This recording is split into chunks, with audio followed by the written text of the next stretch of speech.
Good afternoon, everybody, and welcome to this webinar on EASA AdEthics program. So AdEthics is about influencer marketing and how to build consumer trust in this field. Building trust is important to maintain a safe advertising environment where influencers actually can express their creativity and connect with their community. So today we are delighted to have EASA colleagues Ines and Julia joining us. Ines is leading the AdEthics program at EASA, and Julia is communication lead. So welcome to both of you. So we have divided the webinar into two sections. First, Ines and Julia will provide an overview of the AdEthics program, and then they will be happy to answer any question from the audience. So your housekeeping points, you are invited to type your question in the Q&A box at the end of their presentation. So without further ado, Ines, over to you. Thank you, Frank. I'm going to share my slides 1 second, and then we can start. You able to see them? Yeah. Okay. So thank you everyone for attending this session and allowing us to explain this very cool influencer marketing program that we have launched at European level together with our membership. As Frank was saying, this started because there is a need to build trust. Influencer marketing, it's a broad space, complex, fast evolving, and there's a need to build trust around it. So before I explain the program, I'd like to give a bit of context, right? As you all know, it's a market that it's really booming. It's projected to be between 32 and $35 billion by the end of 2025. It has growth like 5 times its value in the past 3 years. And this massive growth come with like many risks. We're seeing misleading advertisement. We're seeing consumers expecting transparency, regulators demanding accountability. And as we all know, one little misstep can really destroy credibility. So it's a need, but we have to work collectively and build trust in this environment. Just to point out, 22% of all online ads received at EASA are related to influencer marketing. So our members have been receiving many complaints related to this type of media. In 2024, the UK led Europe overall in complaints, but also in influencer marketing complaints. And we've been seeing positive results where our program on influencer marketing is in place. So it's an indicative that when the industry works together, things tend to get a bit better. As a little bit more of context, as you all know, we're having many legislation impacting influencer marketing. This is not a new concept for advertising. In the past years, we've been having several European Union initiatives to tackle this media specifically. So yeah, I leave here a little of context, but just so we're all aware, from the UCPD back in 2005 to the upcoming Digital Fairness Act, there's it's really a topic here, and it's something that we should work together to put our little a little piece. So as I said, brands and agencies are exposed to a very increasing regulatory and reputational risk. As you've seen, we have from consumer trust, we've seen the data on complaints, to increasing regulatory risk of upcoming DFA, new upcoming national regulations, which they're also on the target, and overall reputational risk for brands, agencies, influencers alike. So just for you to know who we are, EASA is the single authoritative voice on advertising self-regulation. We have 28 self-regulatory organizations as members across Europe. These organizations take care of drafting the rules and enforcing them to support a responsible advertising landscape. We also have 14 industry representatives from different media, including IAB Europe, covering the whole advertising landscape. And we also have two digital pure play companies, Google and Meta. So together, we really try to build trust and to build a responsible advertising landscape. And that's why influencer marketing has been a big part of our job. We started since we have since 2018, we have a best practice recommendation, which establishes common standards across the different celebratory organizations when defining rules on influencer marketing. So as you see, it's not a new topic for us. We've been working on this for long. Almost every country in Europe have their own specific guidelines or rules within the SRO codes that cover influencer marketing. In some countries, these have been developed in collaboration with IAB. Um, so it's nothing new, right? It's not a new media that has no regulation whatsoever. But we do see a problem in awareness and enforcement. The rules are there, both the ones that cover advertisement in general and those that are specific to this media. But it's true that we need to showcase it and we need to teach them because it's a very unstructured landscape what we're facing here. It's professionalizing in the past years, but there's still a lot of work to do, and we cannot expect a random 18-year-old that starts becoming viral on TikTok to know how to go. So we've been working together with the SROs not only on the rules per se, but in creating awareness and on enforcing them. So we do have a little tool called Disclose Me that explains how to do transparency disclosure depending on the country and the language.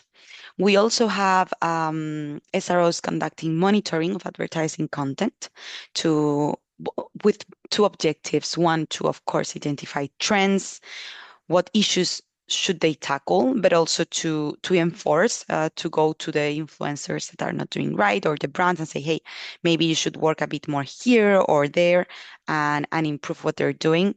And then we have what we could say the crown jewel, which is the AdEthics program that I'm going to explain in my next slide. So what is AdEthics? AdEthics, it's an initiative that started back in 2020 when the RPP, the French SRO, decided to tackle this issue with a double approach, training influencers, but also certifying. Training means equipping creators with knowledge of responsible marketing communication, how to disclose properly, how to do advertisement with social responsibility, how to be honest, truthful, legal when doing commercial communications on the online space, but also certification, which means that these creators that are trained will enter a pool where the SRO will check recurrently if they're actually abiding by the rules. They do ongoing monitoring on the creator content, and this is not intended in a punitive way. Of course, ultimately, if the creator is not being responsible, the certification can be taken down and there will be consequences. But the whole objective is really to help ensure responsible communication, helping the influencer, the creator to do it right, really. So there is a process where they reach out to the creator, explain what they're doing wrong, and if there is a repetitive non-compliance, then we will face punitive and sanctions. So this is the program. It has been built around a protocol, bit of like labels, right? So we've developed a protocol that was approved by our membership that established the standards, the guidelines to implement this program. And this is because the program is done at local level. So it's an European umbrella, the protocol, where everyone agrees on minimum content, procedures, monitoring recurrency. For example, the fact that the trained and certified influencers are public, so everyone can know who has been trained or not. There are public lists, but it's local. It has a local impact. Why? Because rules, culture specificities, language, they're all different according to the country, even if they respect a common framework. So that's why we needed the implementation to be local. So far, we have 8 countries, some of them offering training, some of them offering both training and certification. This is because some countries, they decided to start with take it one step at a time, and depending on the industry needs, they would go to certification. Some countries directly, they don't need the certification because they've had enforcement by authorities for long. It's the case of Germany, for example, where the SROs is more value in really creating awareness and helping spread the know-how on how to do it right. So we have Austria, France, Germany, Hungary, Romania that just launched this last Tuesday, Spain, Sweden, and the Netherlands. Just to point out, France started 4 years ago, as I said, the Netherlands a year ago, and the rest have been joining slowly but surely in the past 10, 11 months. So the latest addition was Romania, Spain right before the summer, Sweden right before the summer. Just to point out, Sweden, it's in collaboration with IAB Sweden. Actually, it's IAB the one implementing the program with the support of the SRO for the content. So yeah, different models, different ways of implementing it, but all under an European umbrella, which is the protocol that establishes the minimum content, the ways of evaluating, the ways of monitoring, the procedures. So as you see, it's working quite well. We're expecting 3 more countries to come, Greece, Belgium, and Italy in the upcoming weeks. So stay tuned to our social media and the local media. And just to finish, before I leave the floor to Julia to explain how you can support, it's working. We have over 5,000 influencers that have completed the program. This is across 7 markets because Romania literally just launched last Tuesday. But we already have over 5,000 influencers that completed the program. And we do have some numbers, some stats from France because they've been active since 2020, and from the Netherlands that did a little research study on the certified influencers after the first 6 months of implementation. And in both cases, we can see how compliance rate among those that go through the training really increases and improve. The Netherlands saw an increase from 25 compliance to 60%, and France from a 32 to an 85%. So it's really good news. We just had Commissioner McGrath endorse the program last week. You will also hear on our social media. Julia will will share it actively. He endorsed the program as a really good initiative to really foster trust and to really work collectively, which is what's needed in this space. It's not that we have bad actors. It's a very fast growing environment. There's a lot of work to do, and we're having really good feedback both from regulators at European level, at local level, from industry partners, from our members, from digital companies, platforms. So I will leave the floor to Julia to explain how you can be part of this, which I hope it's a reality and that we can work together soon. Julia, I leave the floor to you. Thanks, Ines. Thank you. So yes, today we're not here only to explain what AdEthics is, but also to ask for your support because you can play a role in supporting AdEthics, in supporting these collective efforts. So why should the digital marketing environment care about AdEthics? Well, there are several reasons. The first reason is that consumers, they care. They care about different things, not only creativity, not only the creative output of a campaign, but also about the ethical side of the campaign, about the transparency side of the campaigns. They care. They want to see if the creator that is promoting something follow the rules. So in this way, you're also showing the consumers that you care. And this is linked also to the second point. That is that you demonstrate an ethical leadership. So you position yourself in a very unique way compared to the other providers, because by endorsing AdEthics, you're showing a sort of badge saying, I care about transparent influencer marketing. I know how to do influencer marketing, and I know the rules for doing it right. So you're really positioning yourself in a different way. And then you boost your brand credibility. And I would say you also protect your brand, because as Ines explained in the previous slides, there is an increasing attention on influencer marketing because it's growing so fast, it's becoming the thing in advertising. So there is a big attention from the public, but also from the regulators.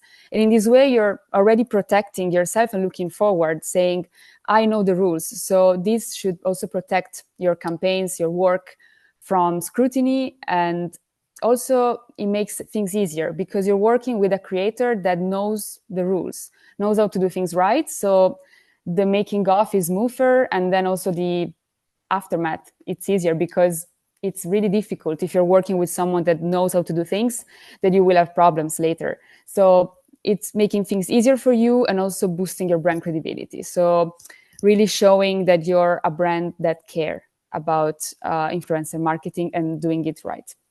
Next slide, please.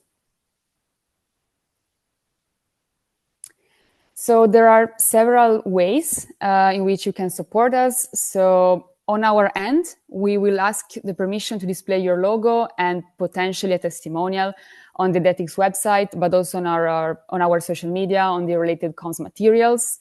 And on your side, it would be nice if you could also push a bit the visibility through your communications channels. So for example, newsletters, social media, website. But we're also open to hear about new ideas. So if you have other ways of promoting, we're happy to hear your ideas. And then it's very important, I would say crucial, to reach out to the SRO at local level, because it's the SRO that is offering the training in the end. And yes, Ines show you in which countries they're already offering the training, and in some of them certifications. So a key step is to reach out to them and see how you can collaborate. And then this point, I would say, is probably the most important one, especially to create this cycle of trust I was explaining, this cycle of trust between you, between your clients, and between the creators. So is committing to promote this training with the content creators you work with, and ultimately commit to work only with these responsible influencers. This is really necessary to create what I just explained, to work with someone who knows the rules and to create this cycle of trust with your clients, because they know they can trust you in turn. So it's really important. And so we would like to receive your logo by 7 November, because this gives us the time to create all the different materials, to update the website. So you will see the logo displayed on the AdEthics website. So yes, this is the deadline. Next slide, please. So yes, we invite you to endorse AdEthics today and to join this collective effort, because in the end, it means protecting your reputation, wins you trust, and also keeps you ahead of the game in this fast-paced environment. So you can reach out to us. You can scan the QR code to see the updated website, and we will keep on updating it. So stay tuned. So thank you for the attention. And now there will be the time for some questions if you have any. So we're happy to answer it. Thank you. Yes, thank you so much. It's a really great presentation. It give a good sense of what AdEthics will deliver. So feel free to type any question on the Q&A box. In the meantime, I will break the ice. I was quite amazed by the data points you provided on the first initial outcomes of the project in the Netherlands and in France. It's really impressive, like the almost 50-point increase in compliance for certified influencer. My question is, how do you incentivize actually certified influencer? What I mean is, if I'm an influencer, I'm certified under AdEthics, and basically I'm not compliant, what could be the consequences for me? So I'll take that, Julia. So there are many incentives for the influencer to do the training. That's in the first place. We have support from the industry overall in different markets, and this means that if it's a collective effort, everyone should take part of it. Just as an example, in France, L'Oréal only works with certified influencers by the RPP. Dentsu just agreed that from the 1st of January, every influencer in Spain will be also certified, every influencer they work with in any of their agencies. So that's the first incentive. You want to be seen as responsible by brands, by agencies, by the consumer in general. It's an incentive to be certified. That's the first thing. The second point, which is more about enforcement, what happens if I'm an influencer? I do the training and then I don't care. I don't use the hashtag ad. Well, first, thankfully, it's not the usual case. It's not the most common case. Both from France and the Netherlands, we get quite good feedback that they really try to do it right. So many times these numbers is because they just miss the point, legislation changes, or they're covering very specific advertising issues that maybe they're not fully tackled within the training, thinking of specific sectors, for example. But it's true that when there is a bad player, which there are, of course, like everywhere, the SRO would be first approach the influencer, try to make it right. And if the influencer is not responsive, ultimately there are some sanctions. Let's say the influencer will be taken down from the wall of certified influencers. So every brand will know that they're not certified anymore and not being responsible. Any agency, any consumer that wants to check it out. But also ultimately it can go even beyond, like the SRO can start and in those countries where that's the norm, can start their own investigation and go through a complaint, which means SRO jury, and which means a jury decision on a non-responsible act, let's say. So yeah, it goes from the approach is to create awareness and to support the influencer and creators. This is a program to support them and to support the agencies and to support brands to do it right, to help them guide them through this regulatory landscape. But ultimately, there are sanctions and there are consequences if they don't do it right. I don't know if this answers the question, Frank. Yes, thank you so much. Also, what I got from your answer is the uptake is quite important because the more certified influencer, it's kind of a virtuous circle. And then at some point, you create this healthy ecosystem where the bad actually influencers are not welcome anymore. So it's really Exactly. a question of time. Regarding uptake, because it's really important actually to monitor the outcomes of the program. How do you measure actually the reach and the number of influencers across Europe? So first, internally, we have certain things that the SROs provide, right? They provide the number of influencers that completed, they provide the brands, the agencies that endorse at local level, the platforms that are endorsing like Meta, Google, TikTok. So we have that. And we're encouraging SROs to do actual monitoring of the actual impact in compliance. So far, we only have data of Netherlands and France because the rest they just launched. So there's not much to analyze yet. I hope next year we can come back with other news. And maybe there's the possibility to do a wider study at European level. We'll see. Okay, great. What I really like also in the presentation, there's this nice tagline, European umbrella, impact local. I think it's touch upon this tension between the diverging maybe regulatory approach across Europe and this like pan-European program. Actually, how do you accommodate this diverging approach maybe in member states? How AdEthics is compatible with all of this? How does it work? Yeah, so as I said, there is a protocol, an internal protocol that guides the whole program.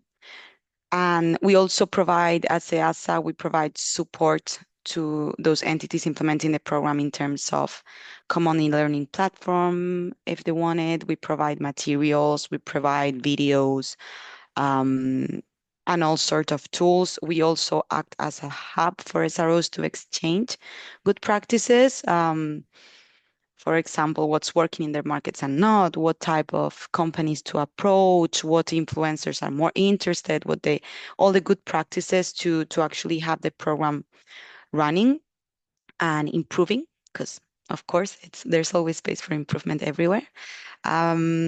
So we have these two things. First, the protocol, we established really a standardization program, like the basis, a framework for implementation. So in every country, for example, evaluation is done the same. After they complete the training, they have a test with X amount of questions that is the same in every market. And so it's not that every market is fully different. In structure and a minimum content and procedures, there is a baseline. And then, of course, because nationally it's different, we have to adapt. In Spain, there is a law, for example, for relevant users. In France, there is also legislation, or in the Netherlands, whereas in other countries, we don't see that coming yet. So, of course, the content should be adapted. Thank you. So there is a question, it's more a clarification question about the sanction. The question is whether it's only influencer who went through the certification program that can be sanctioned, or any actual influencer. Any influencer can be sanctioned. So, okay, let me go a bit back to how the SRO system work. SROs do draft, prepare codes with the industry, right? They prepare the rules, but they also enforce them. And this, they do it in several ways. They do proactive monitoring. They receive consumer complaints. They also train, support the industry. They do copy advice or pre-clearance, for example, to check the advertising content before it's aired. So influencers do not only get to have a sanction through the program by being out of the program. If an influencer is not part of the program and the SRO receives a consumer complaint, for example, that will go through the independent SRO jury, and the jury finds that the influencer really did not do a good job, let's say, there will be consequences, not only for the influencer, but also for the brand. The brand is responsible of the content, the advertising content that is out there in their name. So there are consequences, and they vary much between countries. It really depends on the SRO approach. The UK, for example, has a wall of shame of influencers that is very well known by the media. It's not that we want that in every country. It really depends culturally what works best. So yeah. Yeah, naming and shaming is always work. Yeah. Just to come back on what, Julia, you presented. So it's very important actually that the ecosystem, the advertising ecosystem platform, marketing agency endorse the program. But if I'm actually I'm from a marketing agency, I endorse the program. What does it mean for me? Do I need only to work with certified influencer, or can I still continue my business with others? No, since it's a collective effort, as we said, and really a matter of credibility, yes, the goal is to work ultimately only with the certified influencers.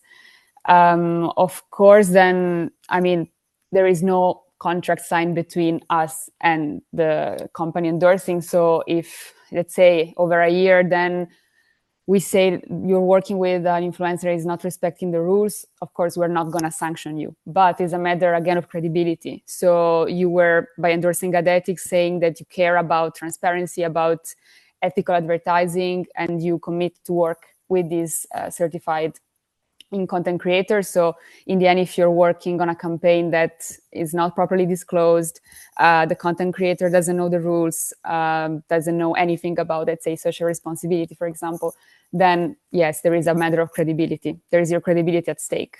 So yes, it would be, I mean, ultimately the goal is to work only with the certified ones. And some sort of commercial imperative to work with certified influencer. Just if I, so you offer the possibility to be to have like the logo, the testimonial if you endorse the program. So what is actually what could be the benefits in terms of communication? Have you already assessed what could be the quantitative benefits for those who are actually doing this?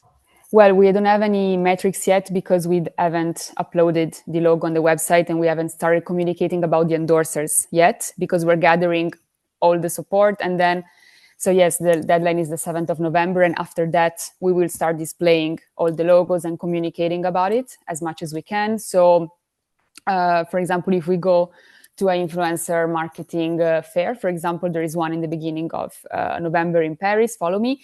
Then let's say we go to this type of event, we can display the logo also in that kind of context. And that, of course, brings a lot of visibility to the association or the company or the brand endorsing.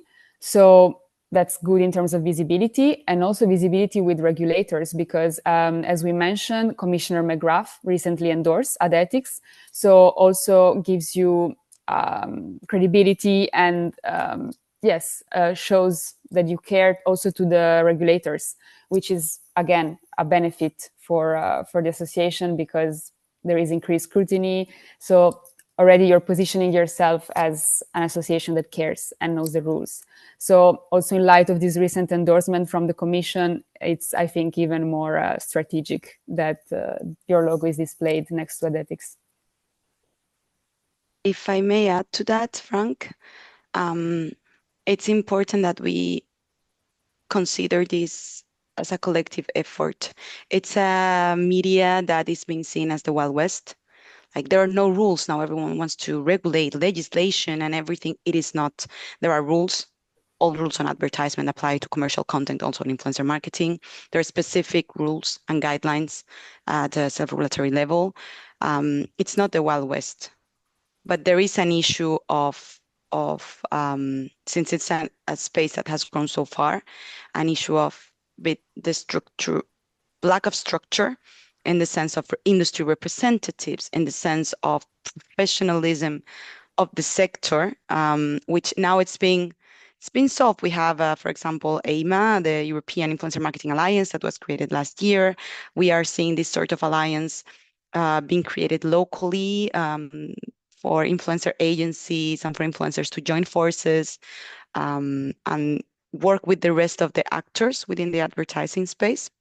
But we need to showcase this. So this is a really good opportunity to showcase how the industry can come together and do something that actually works. I mean, we don't have a lot of metrics, as we said, because of the novelty of the program, but what we have, it shows that it's working and it's well received. So yeah, endorsement, positioning your association or your brand or your agency next to this program, which is starting to be quite well known. It also showcases that unity of the industry to do it right, which with the recent regulatory pressures is also a good point. Yes, indeed. Just maybe to be a bit forward-looking, I don't know to what extent you can share it at this stage, but you already mentioned that it's already up and running in eight member states, plus three new member states that will join shortly or in coming month. So, which basically it's 11 over 27, which is a very good start. So what are your plans to further develop a program across Europe? Well, we hope all the SROs join, all the markets join. It doesn't only cover European Union, it covers a bit beyond because our membership goes beyond, goes to the UK, goes to Turkey. So it goes a bit beyond the European Union scope. But yeah, we have 100% these 3 markets coming. So that's good news. We have more markets that will join in the next 4 or 5 months, but I cannot say anything yet because they're working on it. But good markets, big markets that will push a bit also the program forward. And I hope that we end up having more. For this, I really do a call here, a shout out to industry to ask for it, because the SRO will put the means where it's needed locally. So if they hear this is a need, they will act on it. If not, some countries, as you know, they have smaller resources and they will put their efforts wherever the industry seems there is a need. So I really encourage you, if you find this interesting and it's not in your country yet, you can reach out to me or to Julia or directly to the SRO if you know them, and really put this initiative forward. Thank you so much. Pretty sure it's well received. I check the Q&A. I don't see any new questions, so I think we can give you, the audience, 15 minutes back. It was really insightful. Thank you so much again, Julia and Ines. Also, the good news is it's very much a first step. There will be a second IB Europe EASA event on AdEthics and influencer marketing in the coming weeks. So stay tuned on this. It will be a more policy focus. We will dive into the policy and political dynamics that play out in the influencer marketing. Very, very timely given the regulatory development that we expect for the coming month. So again, thank you so much, and stay tuned. Bye. Thank you, Frank. Thank you, everyone. Thanks. Bye.